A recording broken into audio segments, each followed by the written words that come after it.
چقدره سمی سر بزن شرط بذاریم برای بازی. شرط اینه که وسط ترافورد هر کی باخت برقصه.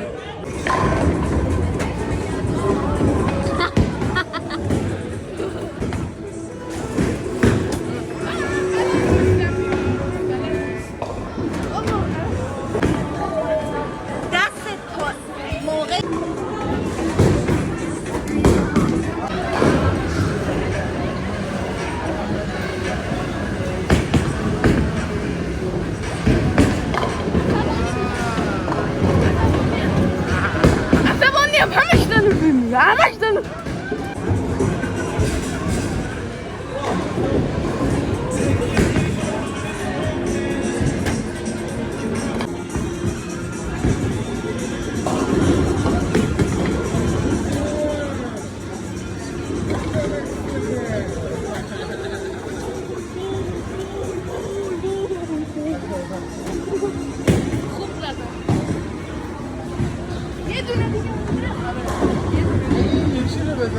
خیلی کارت داره.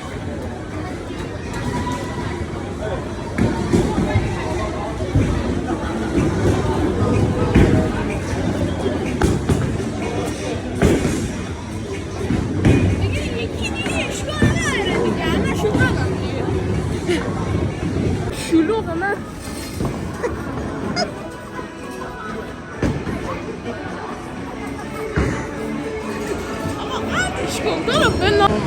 کی باید بره وسط ترافورد برقصه؟ حالا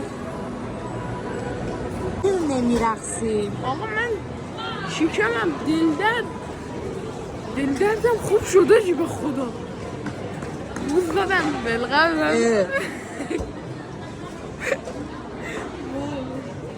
برقص همینجا؟ آره برو وسط برو جای سلاشخانه برقص. خوشگلم برقص. ای خانم رد شد باید برقصی دیگه.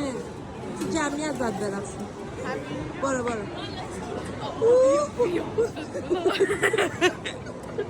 کم بود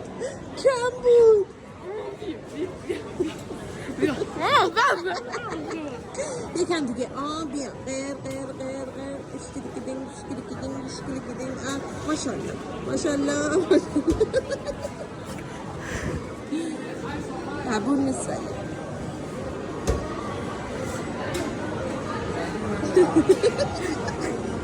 خوبه این دیگه خدا وکیلی خدا بود دیگه خوبه